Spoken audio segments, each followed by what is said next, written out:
एक बार फिर से आप सभी का स्वागत वंदन अभिनंदन है दोस्तों। आइए चलते हैं आज इस जो है कि प्रैक्टिस की श्रृंखला में। आप प्रश्नों को थोड़ा जल्दी कीजिएगा क्योंकि परीक्षा आपके सामने है और यह प्रैक्टिस सेट उपयोगी होगा यूजीसी नेट एग्ज़ाम के लिए और बीपीएससी के लिए। यही से प्रश्न बनेंगे और आप देखेंगे कि आपका जो ईएमआरएस वाला है उसका पूरा सिलेबस इस प्रैक्टिस सेट में आप कवर पाएंगे। आइए आज का पहला प्रश्न है और ध्यान दीजिएगा। पहला ही प्रश्न है, अवधि का विकास किस अपभ्रंश से हुआ है? तो महाराष्ट्री, सौरसेनी, अर्धमागधी और मागधी। आपको बताना है कि अवधि का विकास अर्धमागधी, अ से अवधि, अ से अर्धमागधी आप याद रखेंगे। और ये भी आप ध्यान दीजिएगा कि अर्धमागधी के अंतर्गत कौन सी 3 बोलियां आती हैं। तो अगर इसे भी आप याद कर ले गए तो आपके लिए बहुत ही उपयोगी होगा। अर्धमागधी में 3 बोलियां आती हैं, एक तो अवधी आती है, दूसरी है बघेली।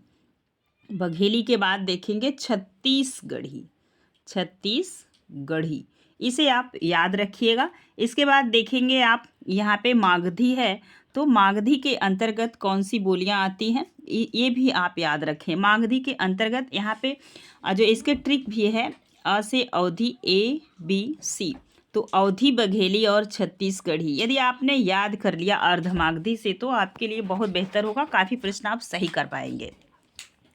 अब देखिए मागधी के अंतर्गत कितनी बोलियां आती हैं इसे भी आप थोड़ा सा ध्यान से याद करिए। यह मागधी अपभ्रंश की जो उपभाषाएं होती हैं, 3 भाषा इसमें भी है। पहला है भोजपुरी है, भोजपुरी। इसके बाद याद रखेंगे मगही है, मगही। इसके बाद याद रखेंगे मैथिली, वही मैथिली भाषा है जो विद्यापति ने किया है ना, वही मैथिली भाषा है जिसमें पदावली विद्यापति के। इसके बाद आप देखेंगे सौरसेनी, तो सौरसेनी भी आप याद रखिएगा। इसी के अंतर्गत महाराष्ट्री आती है, कौन सी आती है? महाराष्ट्री, जिससे विकास हुआ है मराठी अपभ्रंश का। और इसी में आती है सौरसेनी में ही आएगी राजस्थानी हिंदी, पहाड़ी हिंदी एवं पश्चिमी हिंदी। अब भाषा से उम्मीद है कि जब भी प्रश्न आएंगे और आप कर ले जाएंगे। आइए ध्यान दीजिए, आज का दूसरा प्रश्न है, ये रहा, इनमें से किसको संविधान की 8वीं अनुसूची में सम्मिलित नहीं किया गया है? डोंगरी, मैथिली, ब्रज, असमिया। अब आप बताना है आपको कि इसमें से किस ऐसी भाषा को जो 8वीं अनुसूची में शामिल नहीं किया गया है। तो यह भाषा है ब्रज। आपका आंसर होगा सी, सी ऑप्शन सही होगा। अब आप याद रखेंगे कि भारत के संविधान में जो 8वीं अनुसूची है, कौन सी अनुसूची? 8वीं अनुसूची, वह भाषा से निर्दिष्ट है और जिसमें आप याद रखेंगे 343 से 351 तक भाषा से संबंधित बातचीत किए गए हैं। टोटल भाषाएं हैं 22 भाषा संविधान में है। अब आगे देखेंगे, नेक्स्ट अगला प्रश्न है, विकास की दृष्टि से प्राकृत की पूर्वकालिक अवस्था का नाम है? पाली, संस्कृत, हिंदी, अपभ्रंश। आप सभी जानते होंगे इस प्रश्न को। सबसे पहले संस्कृत आती है, इसके बाद पाली आती है, इसके बाद प्राकृत आती है, संस्कृत, पाली, प्राकृत, और प्राकृत के बाद अपभ्रंश, इसके बाद अवहट्ठ। तो यहाँ से प्रश्न पूछा जा रहा है प्राकृत की पूर्वकालिक, प्रश्न को आप समझ पा रहे होंगे। प्राकृत की पूर्वकालिक अवस्था का नाम क्या है? तो पाली है। ए ऑप्शन आपका सही हुआ। प्राकृत से पहले देख रहे हैं आप, क्या आएगी? पाली। ए ऑप्शन आपका सही होगा। नेक्स्ट प्रश्न है, आप ध्यान दीजिएगा, गोकुलनाथ की रचना है पयुमचर्यु, ललित विस्तार, छंदानुशासन, 84 वैश्रवण की वार्ता। ये बताना है आपको। तो गोकुलनाथ की है रचना 84 वैश्रवण की वार्ता। ठीक है, आगे चलेंगे। गोकुलनाथ की ये रचना बहुत बार पूछी जाती है, तो आप याद रखिएगा। नेक्स्ट प्रश्न आप देखेंगे, यहाँ पे ये एक मिनट, इस प्रश्न को आप थोड़ा सा और बारीकी से समझने का प्रयास कीजिए। यहाँ पे आप देख पा रहे होंगे कि 84 वैश्रवण की वार्ता तो गोकुलनाथ की रचना है ही है, और यहाँ पे है पयुमचर्यु, तो पयुमचर्यु स्वयंभू की रचना है। किसकी रचना है? स्वयंभू की रचना है। और स्वयंभू की रचना जो है, इसमें पूछा जाता है किसके चरित्र का वर्णन है? तो स्वयंभू, जो खुद से जन्मा हो, स्वयं से। तो सीता का वर्णन आता है और राम की इसमें दिनचर्या का वर्णन है। सीता राम के दिनचर्या का वर्णन इसमें किया गया है। इसके बाद देखेंगे यहाँ पे एक रचना है ललित विस्तार, हो सकता है आपके लिए नया हो, आप याद रखेंगे। ललित विस्तार एक बौद्ध ग्रंथ है। कैसा ग्रंथ है? तो बौद्ध ग्रंथ है। बौद्ध ग्रंथ है। और इसमें एक चीज़ और आप याद रखेंगे, बौद्ध ग्रंथ तो है, इसमें ज़्यादा से ज़्यादा एक से ज़्यादा रचनाकार द्वारा लिखा गया है। क्या किया गया? एक से ज़्यादा रचनाकार द्वारा ये लिखा गया है। अब यहाँ पे छंदानुशासन, छंदानुशासन हेमचंद्र की रचना है, पूछी जाती है, हेमचंद्र की रचना है, जो विद्यापति के लगभग समकक्ष ये हेमचंद्र, आप हिंदी साहित्य में आदिकाल में इनको पढ़े होंगे। अब चलेंगे प्रश्न नंबर 5 की तरफ। ये रहा प्रश्न नंबर 5 आपके स्क्रीन पे। काव्यालंकार किसकी रचना है? भामा की, राजशेखर की, दंडी की, उद्भट की। 5 नंबर के प्रश्न में आप याद रखेंगे काव्यालंकार दंडी की रचना है, आपका ए ऑप्शन सही हुआ। एक इन्हीं की रचना है काव्यादर्श, और एक देखेंगे ये राजशेखर हैं, इनकी रचना बहुत प्रसिद्ध है काव्य मीमांसा। क्या है? काव्य मीमांसा, नोट कर लीजिएगा। इसके बाद आप देखेंगे जो है कि उद्भट की, रुद्रभट्ट की रचना है श्रृंगार तिलक, इसको भी नोट कर लीजिए। मैंने सारों ऑप्शन को डिफाइन करते हुए मैं आपके समझ चल रही हूँ। ये टोटल प्रश्नोत्तरी हमारी 50 प्रश्नों की है। उम्मीद है आप 150 प्रश्न लेके जाएंगे। आइए ध्यान दीजिए, इनमें से कौन सी रचना लल्लू लाल की नहीं है? तो प्रेम में लल्लू क्या हो गया, अब आप बताएंगे 6 नंबर के प्रश्न में। तो सुख सागर, लल्लू लाल की रचना कौन सी है? सुख सागर है। सुख सागर, सुख सागर आप याद करिए। प्रेम में सुख मिलता है, क्या मिलता है? दुख तो मिलता नहीं, सुख। ऐसे ही आप याद करने का प्रयास करें। और नेक्स्ट देखेंगे आप सिंहासन बत्तीसी, सिंहासन बत्तीसी, बैताल पचीसी, सिंहासन बत्तीसी और बैचाल पचीसी। इसके बाद इन्हीं की एक रचना आती है माधोनल, ठीक है, माधोनल भी ये प्रेम सागर की रचनाएं हैं। और लाल चंद्रिका किसकी है? तो लल्लू लाल की है। किसकी है? लल्लू लाल की रचना है लाल चंद्रिका। कौन सी रचना? 6 नंबर में आप याद रखिएगा, लाल चंद्रिका किसकी है? लल्लू लाल की। ठीक, अब यहाँ से प्रश्न आपसे पूछा गया था कौन सी रचना नहीं है, तो कौन सी रचना नहीं है ये प्रश्न पूछा गया था। इंडिकेट करिएगा 6 नंबर के प्रश्न को, एक बार आप फिर से देख लीजिए कि आपको बताया जा रहा है इनमें से कौन सी रचना लल्लू लाल की नहीं है। तो कौन सी नहीं है? तो यह है सुख सागर, सुख सागर नहीं है। ठीक है, सदा सुखलाल की है। किसकी है? तो सदा सुखलाल की रचना है, सदा सुखलाल की। ये चीज़ आप नोट करें। बाकी ये सिंहासन बत्तीसी और ये तीनों रचनाएं किसकी है? लल्लू लाल की। चलिए अगला प्रश्न है 7 नंबर का। इनमें से कौन सा इलाचंद जोशी का उपन्यास है? सुनीता, मुक्तिपथ, सुखदा, तेरी मेरी, उसकी बात। 7 नंबर के प्रश्न का आप सभी उत्तर दीजिएगा। तो ये मुक्तिपथ किसका है? तो इलाचंद जोशी का है। इलाचंद जोशी आप सभी जानते हैं मनोविश्लेषणवादी जो है कि उपन्यासकार हैं। मनोविश्लेषण जो है कि यह मतलब एक मनुष्य के छूने का प्रयत्न करते हैं। इसमें से आप देखेंगे इनके जो है कि इनका जो है कि आगे देखेंगे इनकी एक रचना और मिलती है जो है कि घृणामयी उपन्यास। क्या मिलती है? घृणामयी उपन्यास, जिसमें लज्जा और शिक्षा, लज्जा ये दोनों की चेष्टा की गई। आधुनिक युग में जो महिलाओं में लज्जा है उसे दिखाने का इन्होंने काम किया है मनोविश्लेषण तरीके से। आप देखेंगे नीचे देख रहे हैं आप, यहाँ पे देखिएगा सुनीता है। सुनीता किसका है? तो ये पूछा जा सकता है जैनेंद्र का है। क्या है? जैनेंद्र का। आगे देखेंगे तेरी मेरी, उसकी बात यशपाल का है। किसका है? यशपाल का। ठीक है, आगे चलिए 8 नंबर के प्रश्न में यहाँ पे आप ध्यान दीजिएगा। ये रहा 8 नंबर का प्रश्न है। इनमें से कौन विश्लेषणवादी, मनोविश्लेषणवादी कथाकार नहीं है?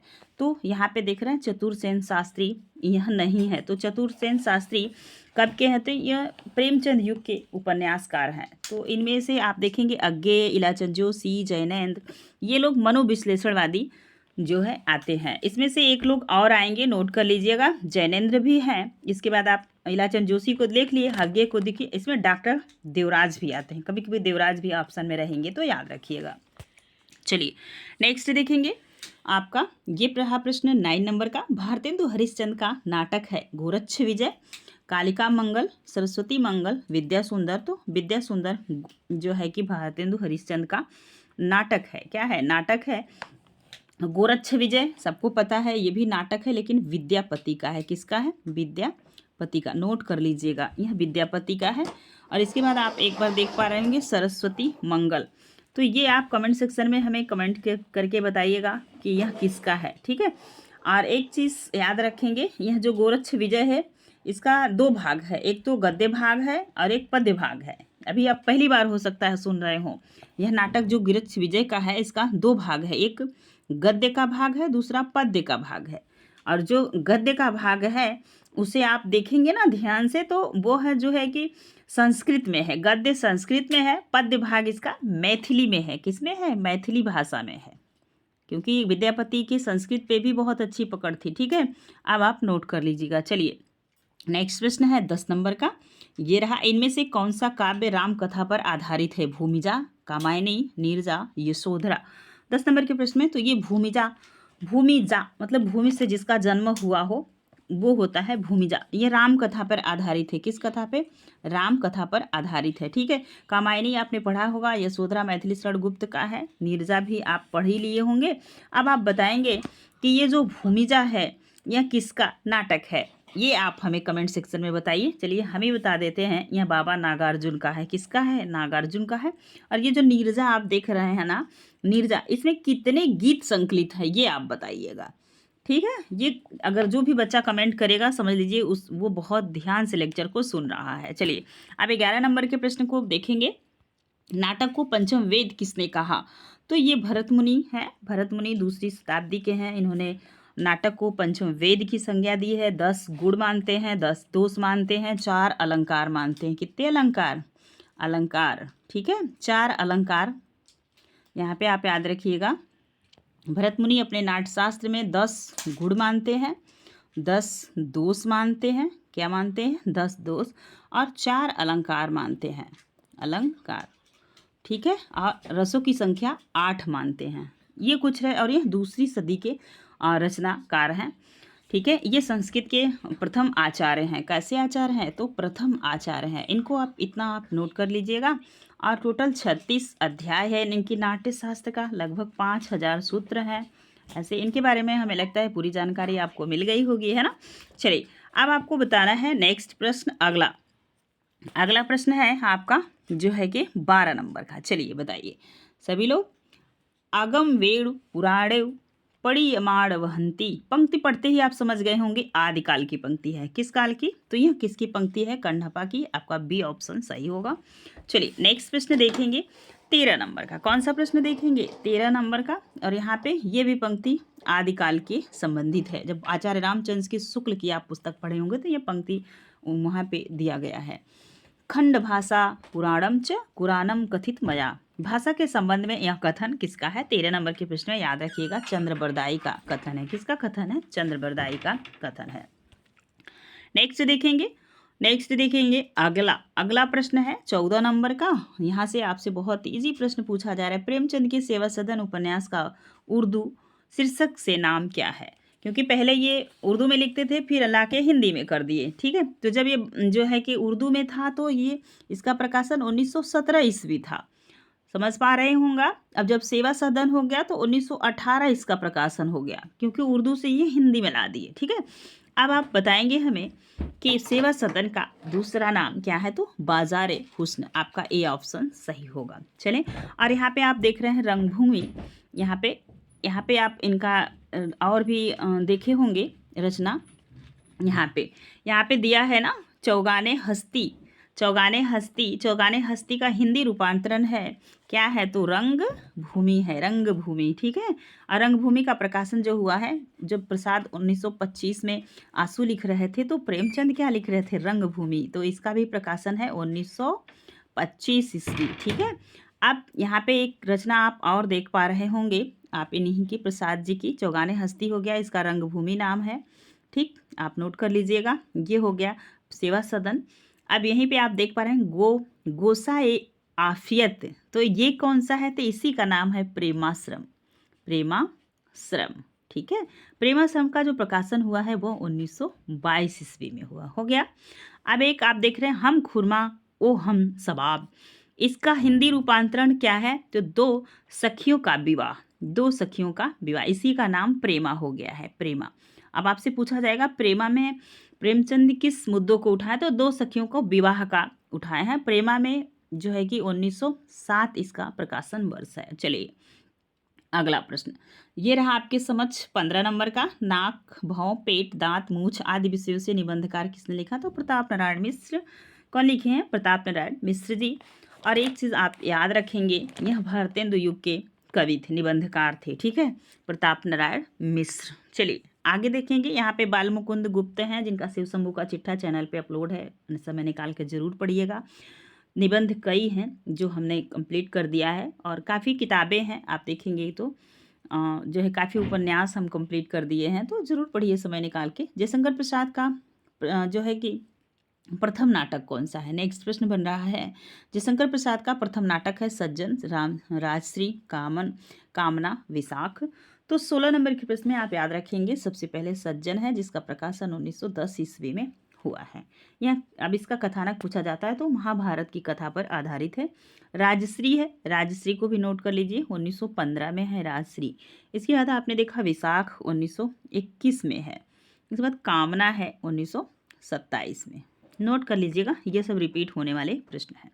आज का 17 नंबर का प्रश्न है, ये रहा, शब्द की पद रचना पर आधारित भाषाओं के वर्गीकरण को क्या कहा जाता है? ऐतिहासिक वर्गीकरण, कुलात्मक वर्गीकरण, प्रभाव आधारित वर्गीकरण, आकृतामूलक वर्गीकरण। अच्छा प्रश्न है, डी नंबर आपका सही होगा, आकृतामूलक वर्गीकरण।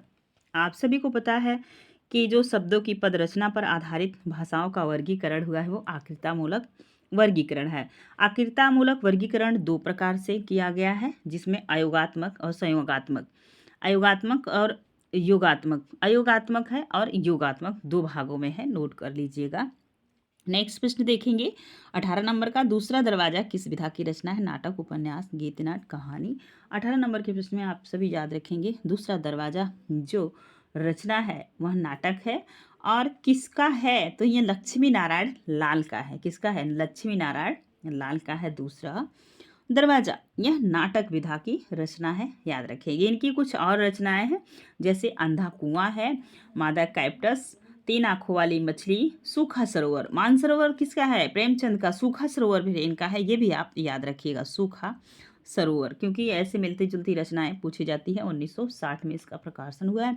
एक है दर्पण, क्या है? दर्पण, ठीक। दर्पण का जो दर्पण है, दर्पण नहीं, 1962 ईस्वी में इसका प्रकाशन हुआ। चलिए आज का नेक्स्ट प्रश्न 19 नंबर का, इनमें से कौन सी रचना आत्मकथात्मक है? मैं आईना हूँ, पहला पड़ाव, मेरे सात जन्म, आत्मदाह। 19 नंबर के प्रश्न में सबको पता है मेरे सात जन्म यह आत्मकथा है। आत्मकथा जीवनी, दोनों दो चीज़ें होती हैं। जीवनी जो है कि कोई दूसरा भी लिख सकता है, आप कहाँ जन्मे थे, माता पिता का क्या नाम था, रिसर्च के माध्यम से लिखी जा सकती, लेकिन आत्मकथा लेखक स्वयं लिखता है और एक गलत नहीं हो सकता है ना। जीवनी हो सकता है कि गलत तथ्य मिले, गलत तथ्य जो है कि सही तथ्य नहीं मिले, तो आप जो है कि लकीर में लिख सकते हैं इनका जन्म तब हुआ था, लमसम, जैसे आदिकाल के कवियों का आप जीवन परिचय सही से नहीं प्राप्त कर पाते, वैसे ही लेकिन आत्मकथा है मेरे सात जन्म, ठीक है। सी ऑप्शन आपका सही होगा। अब चलिए 20 नंबर के प्रश्न में, पहला पड़ाव पूछा जा सकता है, किसका है? नोट कर लीजिए, श्रीलाल शुक्ल का है, ठीक है। आत्मदाह है, आत्मदाह किसका है? तो चतुरसेन शास्त्री का है। मैं आईना हूँ कविता है, किसका है? तो उमा पांडे जी का, हो सकता है पूछ लिया जाए, उमा पांडे का, नोट कर लीजिए। चलिए नेक्स्ट प्रश्न है 20 नंबर का, रस गंगाधर में पंडित राज जगन्नाथ ने किस बादशाह की प्रशंसा की है? शाहजहां, औरंगजेब, अकबर, बाबर। तो बताना है 20 नंबर के प्रश्न में, तो ये शाहजहां के समय का इसमें वर्णन किया गया है, ठीक है। 20 नंबर के प्रश्न में आपका ऑप्शन ए सही हुआ। चलते हैं आगे, नेक्स्ट प्रश्न आप ध्यान दीजिए, ये आप देख रहे हैं, आप रचनाकाल से प्रश्न पूछा जा रहा है आपसे। 20 प्रश्न तक तो आप कर ले जाएंगे, यहीं से थोड़ी दिक्कत आपके लिए बढ़ना शुरू हो जाएगी। चलिए सबसे पहले हमको ध्यान देना है कि रचना काल के अनुसार भारतेंदु के नाटकों का सही क्रम बताना है। क्या करना है? सही क्रम बताना है। अब हम नीचे से ही शुरू करते हैं। सबसे पहले देखेंगे भारत दुर्दशा। भारत दुर्दशा 1876 ईस्वी में है। नील देवी का जो प्रकाशन हुआ है वो 1881 ईस्वी में हुआ है। अंधेर नगरी सबको पता है, आप कितनी बार पढ़े होंगे, है ना, 1881। अब पता है सती प्रथा का जो प्रकाशन हुआ है 1850 ईस्वी। लगभग 35 साल की उम्र में भारतेंदु ने हिंदी जगत को बहुत कुछ दे दिया, ठीक है, कम नहीं है हिंदी के लिए। चलिए ये रहा इनका क्रम। सबसे पहले भारत दुर्दशा, नीलदेवी, अंधेर नगरी, सती प्रथा। आपका डी ऑप्शन सही हुआ। अगला प्रश्न है, अब प्रसाद की रचना का क्रम पूछा जा रहा है। जब तक क्रम नहीं होगा, एक चीज याद रखेंगे कि छायावाद की अंतिम रचना मानी जाती है युगांत। तो यहाँ पे 2 ऑप्शन तो आपके चले गए। अब देखना है 22 नंबर के प्रश्न में आपको कि सही क्रम बताना है। तो युगांत आपने देखा कि अंत है, यहीं से छायावाद की घोषणा का अंत कर देते हैं युगांत से। अब आप बताएंगे कि युगांत के बाद एक रचना आती है जो ये ग्राम्य है। तो ये अगर आप डेट नहीं याद करेंगे ना, तो युगांत का प्रकाशन वर्ष 1936 है और ग्राम्य क्या हो गया 1940 में हो गई। अब गुंजन बचेगी, गुंजन हो गई 1932 में। अब आपका आ जाएगा पल्लव, पल्लव का 28 है। तो इस हिसाब से कौन सा ऑप्शन सही हुआ, ये बी। तो यहाँ पे मैंने ध्यान नहीं दिया, युगांत देख के मैंने 2 ऑप्शन काट दिया था, लेकिन यहाँ पे ग्राम्य भी है। तो आपका बी ऑप्शन सही हो गया। अब ऐसे ही आप भी गलती परीक्षा में नहीं कीजिएगा, है ना। चलिए, ये रहा 22 नंबर का प्रश्न। अब आएगा 23 नंबर का प्रश्न। 22 हो गया, ये 23 नंबर का प्रश्न आप देखिए, ध्यान से उत्तर देने का कार्य कीजिए। चलिए, आप देखेंगे इन उपन्यासों का प्रकाशन काल बताना है। अब सबसे पहले देखेंगे 1954 में मैलायाचल है, सबको पता है। रेणु की रचना है, किसकी रचना, रेणु की। इसके बाद आप देखेंगे बूंद और समुद्र। बूंद और समुद्र अमृतलाल नागर की रचना है, वही अमृतलाल नागर जिन्होंने मानस का हंस लिखा है ना। तो आप चैनल पे पूरा है पढ़िए, यहाँ से भी प्रश्न पूछा जाता है। यूपीएससी के पाठ्यक्रम में मानस का हंस पूरा लगा हुआ है। बूंद और समुद्र में कब लिखे थे, तो 1956 ईस्वी में। इन्हीं का ये भी है अमृत और विष, नागर जी का ही। यह कब का है, तो 1966 का है। अब कठगुलाब, कठगुलाब कब का है, तो यह 1996 का है। सबसे लास्ट में कठगुलाब आएगा। और एक चीज़ और याद रखिए, यह मृदुला गर्ग का है। किसका है, मृदुला गर्ग का। महिला लेखिकाओं में मृदुला गर्ग ने बहुत अच्छी रचनाएं की हैं। ठीक है, इस हिसाब से आपका ऑप्शन डी ही सही होगा। ठीक है, तो आपका ऑप्शन डी सही है। आप डेट भी नोट करते चलिए, बार बार लिखने से ही ये डेट आपको याद होंगी। यदि आप साहित्य को बहुत अच्छे से पढ़े होंगे, हिंदी साहित्य का इतिहास, तो अब ये प्रश्न तो आपके लिए इजी ही होगा। ठीक है, चलिए बताइए।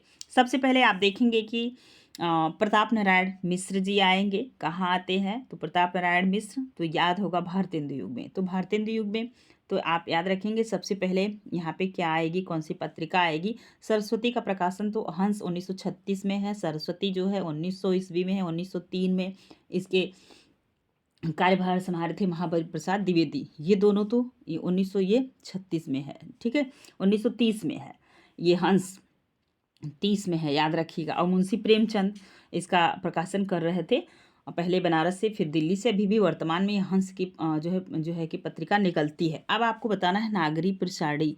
नागरी प्रचारणी का प्रकाशन कब हुआ था, तो 1896 ईस्वी में हुआ था। 1896। अब ब्राह्मण बता देंगे, यदि आपने खूब अच्छे से पढ़ा होगा तो ये 24 नंबर के प्रश्न में आप बहुत अच्छे से इस प्रश्न को बता पाएंगे। ब्राह्मण पत्रिका का जो प्रकाशन हो रहा था 1883 में हो रहा था। सबसे पहले ब्राह्मण आएगी प्रताप नारायण मिश्र की। मिश्र जी, मिश्र लगा है तो पंडित है, तो ऐसे आपको रिलेट करके इनको याद करने का प्रयास कीजिए, बार बार लिखिए और प्रैक्टिस कीजिए। चलिए बताइए, यहाँ पे ज्ञानपीठ पुरस्कार कृत वर्षानुक्रम कौन सी। अब आपको बताना है कि कैसे कैसे कौन से लेखक को मिली थी। सबसे पहला जो मिला था वो सुमित्रा नंदन पंत को चिदम्बरा के लिए मिला था 1968 में। तो यहाँ पे देख रहे हैं चिदम्बरा एक जगह है, चिदम्बरा यहाँ पे। तो हम मिलाने का कार्य करते हैं। कब मिला था चिदम्बरा में, तो 1968 को। अब चिदम्बरा किसकी रचना है, सुमित्रा नंदन पंत की रचना। अब आ जाएगा आपका यामा। यामा को कब मिला था, तो ये यामा मिला था 1882 ईस्वी में। ये भी किसकी रचना है, तो महादेवी वर्मा की रचना। अब उर्वशी आ गई। उर्वशी 2 लोगों का, एक जयशंकर प्रसाद का है और आप देखेंगे एक रामधारी सिंह दिनकर का है। तो यहाँ दिनकर वाली उर्वशी पूछी गई है 1972 ईस्वी में। कितने नाव में कितनी बार, सबको पता है कि यह किसकी रचना, अज्ञे की है। 1978 में है। कब है, 1978 में। आप बताना है आपको 68, इसके बाद 72, फिर 78। तो 68 हो जाएगा आपका चिदम्बरा, इसके बाद जो है कि 72 हो जाएगा। तो इस हिसाब से कोई भी ऑप्शन यहाँ पे क्लियर नहीं मिल पा रहा है। आप ध्यान दीजिएगा, ठीक है, इनको आप नोट कर लीजिएगा। कोई भी ऑप्शन यहाँ पे हम क्लिक नहीं कर सकते क्योंकि कोई भी ऑप्शन मैच नहीं कर रहा है। ठीक, चलिए आगे चलते हैं। 26 नंबर का प्रश्न है। 26 नंबर के प्रश्न में आप याद रखेंगे रचना काल के अनुसार काव्य का सही अनुक्रम बताना है। तो सबको पता है कमानी 1936 ईस्वी में है। कब है? 1936 ईस्वी में है कमानी। ठीक, कमानी 1936 ईस्वी में है। अब बताएंगे आप कि अब यहाँ पे 36 में है और इसके बाद लहर है, लहर 1933 में है। कब है? आंसू 25 में है। आप कानन कुसुम, कानन कुसुम फिर बैठ ही जाएगा तो यही ऑप्शन ठीक भी हो जाएगा, है ना, 1913 में। यही डी ऑप्शन आपका सही भी हो गया। तो कानन कुसुम 13, आंसू 25, लहर 33, कमायनी 36। तो यह टोटल रचनाएं किसकी थी? तो प्रसाद जी की थी। अब आपको बताना है 27 नंबर के प्रश्न में। 27 नंबर के प्रश्न में आप देखेंगे जीवन काल के आधार पर कवियों का सही अनुक्रम। तो यहाँ पे क्या करना है? तो यहाँ पे जैसे आदिकाल, भक्तिकाल, रीतिकाल पढ़े होंगे तो देख रहे हैं आदिकाल के ये कवि ये हैं, आदिकाल और भक्तिकाल के बीच वाले कवि हैं विद्यापति। ये दोनों को जोड़ने का, सेतु का काम करते हैं। इसके बाद आ जाएंगे रैदास, नानक। तो सबको पता है यहाँ पे। अब आपको क्या करना है? इनकी डेट नोट करनी है। क्या करनी है? तो अमीर खुसरो का जो जन्म माना जाता है वो 1253 ईस्वी में माना जाता है। कब माना जाता है? 53 में। विद्यापति का कब माना जाता है? तो कहीं कहीं 1400, कहीं कहीं 1360। कन्फर्म नहीं है, मैं आपको अभी क्लियर कर दूंगी। रैदास का, तो ये रैदास जो थे कबीर से पहले थे। कबीर का जन्म कब माना जाता है? तो याद रखेंगे आप 1388 ईस्वी, 98 ईस्वी माना जाता है। इनका क्या माना जाता है? इनका माना जाता है 1388। क्या माना जाता है? 1388 ये रैदास। अब नानक बचे तो इनका 1469 माना जाता है। आपको क्लियर कर देते हैं कि 1469, 1469, 1469। तो इस हिसाब से आपका ऑप्शन कौन सा सही हुआ? ए ही सही हुआ। ठीक है, चलिए नेक्स्ट प्रश्न है आज का, ये 23 नंबर का प्रश्न है। आप याद रखेंगे। प्रकाशन काल की दृष्टि से प्रेमचंद के उपन्यासों का सही क्रम बताना है। सबसे पहले तो सेवा सदन आएगा। इसके बाद देखेंगे आप सेवा सदन कब है? तो सेवा सदन आपको बताना है, यह है 1918 में है। कब है? 1918 में। इसके बाद आता है आपका वरदान। वरदान कब है? तो 1921 में है। रंगभूमि, रंगभूमि, और इनका एक है कर्मभूमि। तो रंगभूमि, कर्मभूमि में 4-5 साल का अंतर है। रंगभूमि जो है वो 1925 ईस्वी में हुआ है। जब आंसू लिख रहे थे प्रसाद, तो प्रसाद जी क्या लिख रहे, जो है कि प्रेमचंद क्या लिखते? रंगभूमि लिख रहे थे। अब इसके बाद आ जाता है आपका प्रतिज्ञा। प्रतिज्ञा का जो प्रकाशन हुआ है वह 1929 ईस्वी में हुआ है। कब हुआ है? 1929 में। अब आप अपना डेट क्लियर कर लेंगे कि यह जो है कि आपका बी ऑप्शन सही होगा। कौन सा ऑप्शन सही होगा? बी। चलिए अगला प्रश्न है आपका 29 नंबर का। प्रकाशन काल की दृष्टि से भीष्म साहनी के उपन्यासों का सही क्रम क्या है? तो अब यहाँ पे आपको बताना है कि इनके उपन्यास का क्रम वही है, ये भीष्म साहनी जी, जिनका जन्म कहाँ हुआ था? रावलपिंडी में। रावलपिंडी अब इस समय पाकिस्तान में पड़ता है। जब विभाजन हुआ तो ये पाकिस्तान में चले गए। जब ये 2003 में इस दुनिया को छोड़े तो ये कहाँ थे? आपके दिल्ली में। चलिए अब आपको बताना है, सबसे देखेंगे हम, सबसे पहले नीचे से ही देखते हैं। कड़िया, कड़िया का प्रकाशन 1900 कब का है? तो 1970 का है। तमस 73 है, आप याद रखिएगा।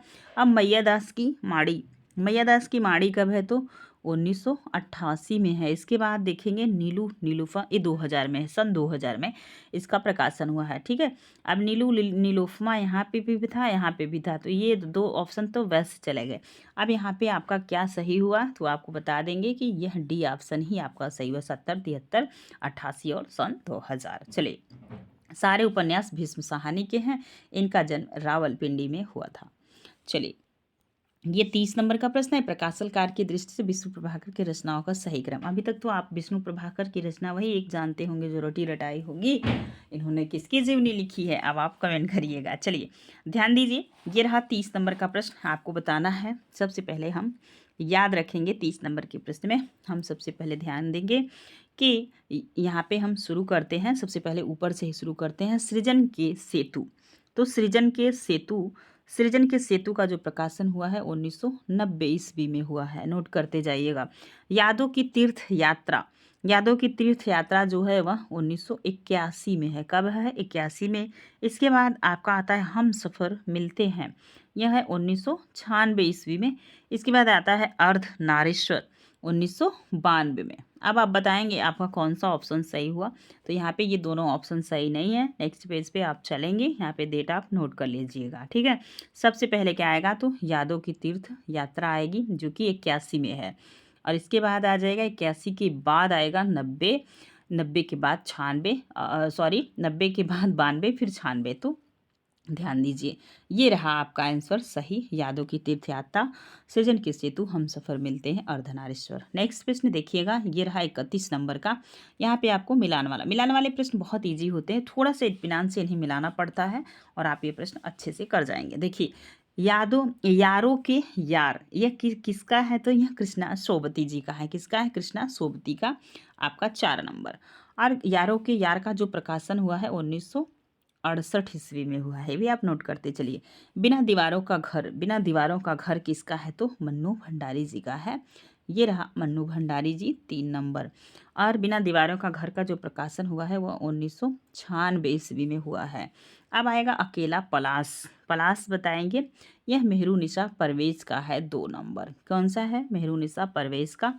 अब अकेला पलाश का जो प्रकाशन वर्ष हुआ है वह 1981 ईस्वी में हुआ है। शेष यात्रा किसका है? तो उषा प्रियमवदा जी का है, 5 नंबर। और ये इसका प्रकाशन कब हुआ है? 1984 ईस्वी में हुआ है। अगर मिलान वाले भी प्रश्न बनते हैं तो आप यहाँ से कर जाएंगे। अब आपको देखना है कि 4 3 2 1, 4 3 2 5 इसका आंसर होगा। 4 3 2 5 यहाँ पे आप देख पा रहे होंगे, 4 3 2 5 आपका ए ऑप्शन सही हुआ। नेक्स्ट चलिए, यहाँ पे क्या करना है? आपको मिलान करना है। अब ये भी मिलान करना है। प्रश्न 32 नंबर का है। जैनेन्द्र का पाजेब है, आप विश्वविद्यालय में बहुत अच्छे से पढ़े होंगे। यशपाल का क्या है? अब आपको बताना है कि शिव प्रसाद सिंह का है दादी माँ। क्या है? दादी माँ किसकी है? तो ये भी अभी यदि आप पढ़ रहे होंगे ना बीपीएससी की एनसीईआरटी, तो भी दादी माँ आप पढ़ लिए होंगे, है ना। 4 नंबर। यशपाल का क्या है? तो यशपाल का है मकरील। ठीक है, यहाँ पे यशपाल का मकरील नहीं दिया है, इसके लिए सॉरी, क्षमा चाहते हैं। अब आपको मिलाना है कि एक टोकरी भर मिट्टी माधवराव सप्रे का। तो यहाँ पे क्या करना है? डी में आपको मिला देना पहला। अब आपको बताना है जैनेन्द्र का पाजेब हो गया, यशपाल का कौन सा है? तो यशपाल का कोई नहीं है। अब यहाँ पे मिल गया। अब यहाँ पे इस हिसाब से आप इस आंसर को सही करने का प्रयास कीजिए। आइए प्रश्न को आगे बढ़ाते हैं और ध्यान देते हैं। तो यहाँ पे आपने देखा कुल कहानियाँ हो गई, ठीक है। तो यहाँ पे यशपाल की कोई भी कहानी जो है मिल नहीं रही है। तो एक चीज़, हम आगे चलते हैं, प्रश्न को इसी विकल्प से सही करने का प्रयास करते हैं। अगर विकल्प बैठ जाता है तो ठीक है, ठीक है। चलिए, एक में है आपका चौथा, यहाँ पे मिलाएंगे। यहाँ पे देखो यही ऑप्शन सही हो गया, ठीक है, ए ऑप्शन सही हो गया। चलिए ठीक है, अगला प्रश्न मिलाइएगा। यह मिलान वाला प्रश्न इजी होते हैं। चलो मिलाओ। रश्मि मीमांसा किसका है? तो नगेंद्र का है कि रामचंद्र शुक्ल का है? बता रही है। 33 नंबर के प्रश्न में आप सभी को पता है रश्मि मीमांसा शुक्ल जी का है ना। अब देखेंगे काव्यानुशासन हेमचंद्र का है। तो यहाँ पे 1 नंबर और यहाँ पे 4 नंबर। भारतीय साहित्य शास्त्र किसका है? तो यह बलदेव का है, 2 नंबर। अब आपको बताना है भारतीय काव्य शास्त्र की भूमिका के कौन लिखे हैं? तो ये लिखे नगेंद्र जी, 3 नंबर। तो ये 2 3 4 1, ठीक है, 2 3 4 1, यहाँ पे आपका कौन सा आंसर सही हुआ? 2 3 4 1, सी ऑप्शन आपका सही हुआ। अगला प्रश्न है 34 नंबर का। मिलान कर दीजिए फटाफट, आपको मिलाना ही तो है। नागरी प्रचारी पत्रिका काशी से निकलती थी, 4 नंबर। पहल कहाँ से निकलती? जबलपुर से, 2 नंबर। नया प्रतीक जो आता है पहले उसी को फटाफट मिलाइए, हो सकता है इतने में ही प्रश्न आपका फिट बैठ जाए, है ना। तो ध्यान दीजिए, नागरी प्रसारणी काशी से, और मासिक पत्रिका थी। एक चीज़ और आप याद रखेंगे, यह मासिक पत्रिका थी, ठीक है। चलिए, अब आपको निकालना है सम्मेलन कहाँ से निकलती थी? तो यह निकलती थी इलाहाबाद से, 1 नंबर। पहल जबलपुर से, और ज्ञान रंजन की है, इनकी एक कहानी लगी है ना, पिता। अब देखेंगे नया प्रतीक अज्ञेय की है, दिल्ली से निकलती थी, ये रहा 3 नंबर। 4 1 2 3। नेक्स्ट ध्यान दीजिए, 4 1 2 3, यहाँ पे देख रहे हैं, ये ऑप्शन आपका सही हुआ, डी। चलिए, अगला प्रश्न है, यहाँ पे मिलान करना है पात्र और उनके रचनाकार को, ठीक है। आप यहाँ पे देखेंगे कमला कहाँ की पात्र है? तो मैला आंचल की, सी में आपका पहला ही सही हो गया। अब रेखा नदी के द्वीप की, 4 नंबर। इसके बाद आप बताएंगे नीलोफर किसकी है? तो नीलिमा बताएंगे अंधेरे बंद कमरे की, ये रही 5 नंबर। इसके बाद रायना, रायना बहुत बार पूछा जाने वाला है। तो यह निर्मल वर्मा की जो है रचना है वे दिन। किसकी है? वे दिन। इसका प्रकाशन जो हुआ है 1964 ईस्वी में हुआ है। आप याद रखेंगे तो यहाँ पे आपका दूसरा हो गया। तो 4 5 1 2 यही आपको मिला देना है, 4 5 1 2। यहाँ पे देख रहे हैं आपका ये ऑप्शन सी सही हुआ। चलिए नेक्स्ट प्रश्न है, और ये जो है कि हाँ कबीरा मामो, ये देख रहे हैं ये भस्म सहाने का है 2 नंबर। दशरथ नंदन, दशरथ नंदन किसका है? तो ये है ये जगदीश चंद्र माथुर जी का। और इसके बाद देखेंगे ये दशरथ नंदन जो है ना, ये भगवान राम को परिप्रेक्ष्य में बना के इनका यह नाटक है। ठीक है, चलिए अब आपको ध्यान देना है पैरों तले जमीन, तो यह किसका है? तो ये मोहन राकेश का है, जिसका आधे अधूरे है। ठीक है, चलिए अब आपको बताना है तिल चट्टा, तिल चट्टा है मुद्रा राक्षस का। किसका है? मुद्रा राक्षस का। सी में हो गया 5वां। तो ये है 2 3 5 1, आप नोट कर लीजिएगा 2 3 5 1, 2 3 5 1। यहाँ पे आपका बी ऑप्शन सही हुआ। 37 नंबर का प्रश्न है। ये भी प्रश्न बहुत बार घूम फिर के परीक्षा में आता है। जो इंपॉर्टेंट प्रश्न है उन्हें तो बिल्कुल नहीं भूलना है। ठीक है, वल्लभ संप्रदाय, तो यहाँ पे संप्रदाय बताना है। वल्लभ संप्रदाय किसका है? तो गोविंद स्वामी का है। 5 नंबर। निम्बार्क किसका है? तो निम्बार्क संप्रदाय किसका है? तो यहाँ पे देख रहे हैं आप निम्बार्क किसका है? हरि व्यास का। 1 नंबर। राधा वल्लभ संप्रदाय तो दामोदर का है, सबको पता है। 2 नंबर। चैतन्य महाप्रभु का क्या है? तो गदाधर भट्ट है। क्या है? एक गदाधर भट्ट है। अब 100 और आपसे पूछा जाता है जगन्नाथ का कौन सा है? तो ये आप कमेंट सेक्शन में हमें कमेंट के माध्यम से बताइए। सारे प्रश्न हम थोड़ी बताएंगे, ठीक है, नहीं बताएंगे भी, लेकिन कुछ तो आप लोग अपने दिमाग को क्या करिए, घुमाइए, है ना।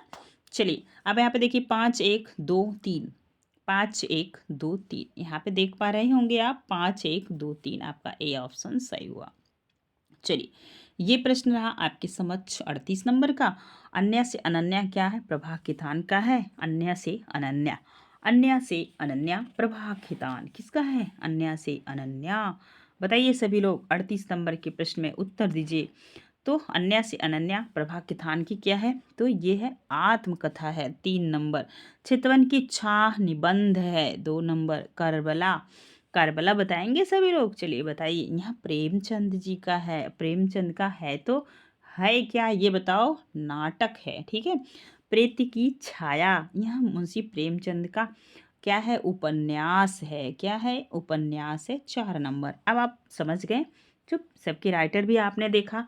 करबला किसका है? तो करबला है प्रेमचंद जी का। चितवन की छाह किसका है? विद्यानिवास मिश्र का। उम्मीद है आप एक प्रश्न में कई प्रश्नों का को प्राप्त कर रहे हैं। ठीक है, आप 4 1 2 3 आप यहाँ पे मिला दीजिए। 4 1 2 3 ये रहा 4 1 2 3, बी ऑप्शन आपका सही हुआ। नेक्स्ट प्रश्न है 39 नंबर का।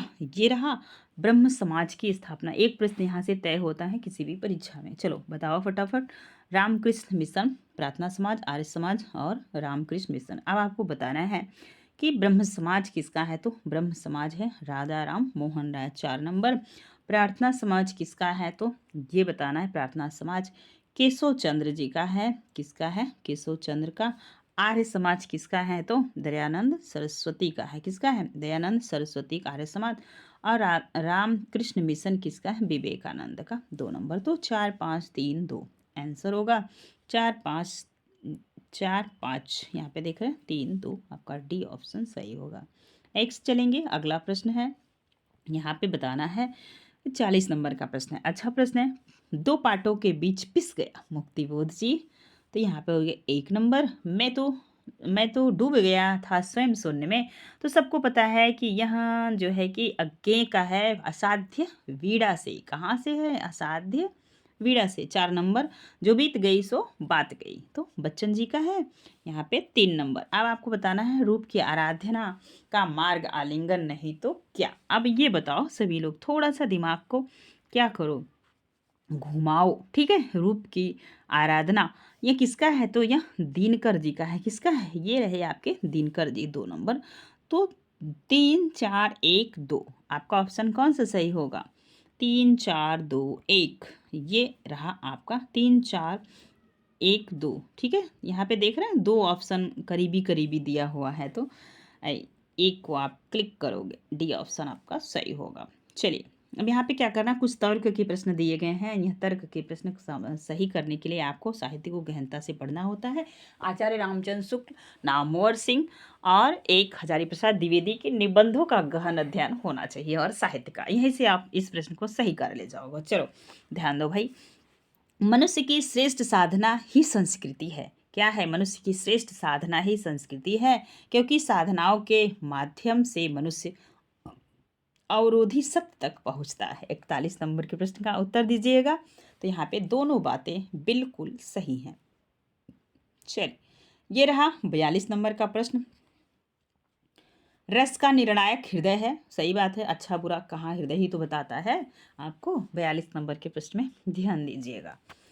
आप देखेंगे क्योंकि हृदय रस का समीक्षक होता है। बिल्कुल गलत, रस कभी भी हृदय का समीक्षक नहीं होता है। आप इस चीज़ को याद रखिएगा।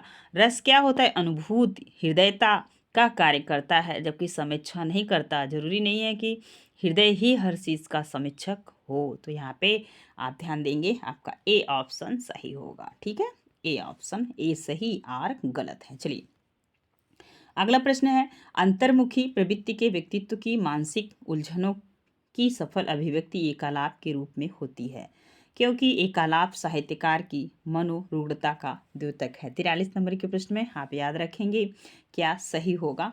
तो आपको बताना है, अंतर्मुखी प्रवृत्ति का व्यक्ति के मानसिक उलझनों की एक सफल अभिव्यक्ति एकालाप के रूप में होती है। ठीक है, ये बात तो बिल्कुल सही है। लेकिन क्योंकि एकालाप साहित्यकार की मनोरुग्णता का द्योतक, जरूरी है व्यक्ति दुखी होगा तभी कुछ लिखेगा, रोगी होगा तभी लिखेगा, ये गलत है। ठीक है, तो आपका डी ऑप्शन सही है। चलिए, अगला प्रश्न है, अगला प्रश्न है, युग जीवन के परिवेश में साहित्य की विकास परंपरा का निरूपण करना ही साहित्य के इतिहास का कर्तव्य होता है। सही बात है, आपने शुक्ल जी को पढ़ा होगा, जनता की चित्र वृत्ति का प्रतिबिंब ही साहित्य है। उन्होंने बहुत अच्छे भाषा में बताया है और वो चीज़ बार बार पूछी भी जाती है। तो ये तो आपका सही है। अब आपको देखना है आपका डी ऑप्शन। यहाँ पे देखेंगे 44 में थोड़ा सा यहाँ पे भी कंफ्यूजन हो रहा है, क्योंकि युग जीवन के परिपेश में साहित्य की विकास परंपरा का निर्णायक करना ही साहित्य के इतिहासकार का कर्तव्य है। तो इतिहासकार कैसे इस पे निर्णय दे सकता है? आगे देखिए, इसको भी पढ़िए तो क्लियर हो जाएगा। क्योंकि साहित्य का इतिहासकार युग जीवन के परिवेश से इतर है। बिल्कुल नहीं, दोनों चीज़ें गलत हैं। ठीक है, आपका डी ऑप्शन सही होगा। चलिए, नेक्स्ट देखेंगे, अगला प्रश्न है, ये रहा आपके स्क्रीन पे। यहाँ पे आपने देखा जो है कि 44 नंबर के प्रश्न में थोड़ा सा यहाँ पे मिस्टेक हुआ। ये सही है और ये बिल्कुल गलत है ना। तो यहाँ पे आपका सी ऑप्शन सही होगा। कौन सा ऑप्शन सही होगा? तो सी ऑप्शन सही होगा। किसी भी प्रश्न में हो सकता है कि जल्दबाजी में कोई गलती हो जाए, तो आप हमें कमेंट सेक्शन में कमेंट के माध्यम से ज़रूर अवगत कराइएगा, ताकि ये वीडियो कोई दूसरा बच्चा देखे तो उसकी गलतियों में सुधार हो सके, है ना। वैसे तो मैं पूरा तैयार करके ही आपके समक्ष वीडियो प्रस्तुत करती हूँ। फिर भी जैसे आज मैंने छोटी सी गलती कर दी, दोनों गलत कर दिए, लेकिन यही गलत है, क्योंकि परिवेश से इतर कुछ नहीं हो सकता, है ना। तो चलिए, ए सही और आर गलत है। अब देखेंगे 45 नंबर का प्रश्न आपके स्क्रीन पे है। स्थापना है, साहित्य में वस्तु और रूप एक दूसरे से अभिन्न और परस्पर अनुस्यूत होते हैं। ठीक है, 45 नंबर में आप एक चीज़ आप याद रखिएगा। यहाँ पे देखेंगे, क्योंकि साहित्य में वस्तु और रूप की सत्ता एक दूसरे पर निर्भर करती है। जैसे आदिकाल में जो लेखक हुए, इसको समझो प्रश्न को, आदिकाल के जो लेखक हुए हैं वो क्या एकदम आदिकाल की चीज़ें भक्ति काल में नहीं गई है ना, थोड़ा सा लिए हैं। जैसे कबीर लिए हैं ना, काफ़ी लोगों से, किसी से क्या लिए हैं, किसी से उलटबासी लिए हैं। तो आप साहित्य पढ़े होंगे तो समझ पा रहे होंगे। तो इस 45 नंबर के प्रश्न को समझने का प्रयास कीजिए कि यहाँ पे दोनों चीज़ें बिल्कुल सही हैं। किसी को छोड़ के आप नया कुछ नहीं कर सकते, है ना। 45 नंबर में आपका बी ऑप्शन सही होगा। चलिए, नेक्स्ट प्रश्न है 46 नंबर का। यहाँ पे आप देखिएगा, एक छोटा सा पैराग्राफ दिया हुआ है। इसको थोड़ा सा जल्दी से पढ़ते हैं, बाकी आप पढ़ के तो उत्तर दे ही लेंगे। तो पैराग्राफ को आप पढ़िएगा और इसको समझते हुए इस पैराग्राफ का आप उत्तर भी देने का कार्य कीजिएगा। हम देखिए, सबसे पहले आप प्रश्न को पढ़िएगा। 5 नंबर तक प्रश्न हम आपके बुते छोड़ रहे हैं। ठीक है, ये आप स्क्रीनशॉट लीजिए। स्वर्ग और लोक दोनों के मंगल के बिंदु को भीतर भक्ति है, नरसत्ता के प्रसाद के लिए। आप इसको क्या करिएगा, एक स्क्रीनशॉट लीजिएगा, इसके बाद इस प्रश्न को पढ़ लीजिएगा और कीजिएगा। आप कर पाएंगे, है ना। थोड़ा सा आप प्रयास कीजिएगा। हम इसको छोटा करते हैं और आप एक स्क्रीनशॉट ले लीजिए। ये रहा, इसको पढ़ लीजिए, इसके बाद इसके आंसर को कर लीजिएगा। अगर नहीं कर पाते तो कमेंट सेक्शन में बताइएगा, हम इसको हल करेंगे, है ना। वैसे तो करना आपको होता है, पैराग्राफ तो नया ही मिलता है एग्जाम में। धन्यवाद।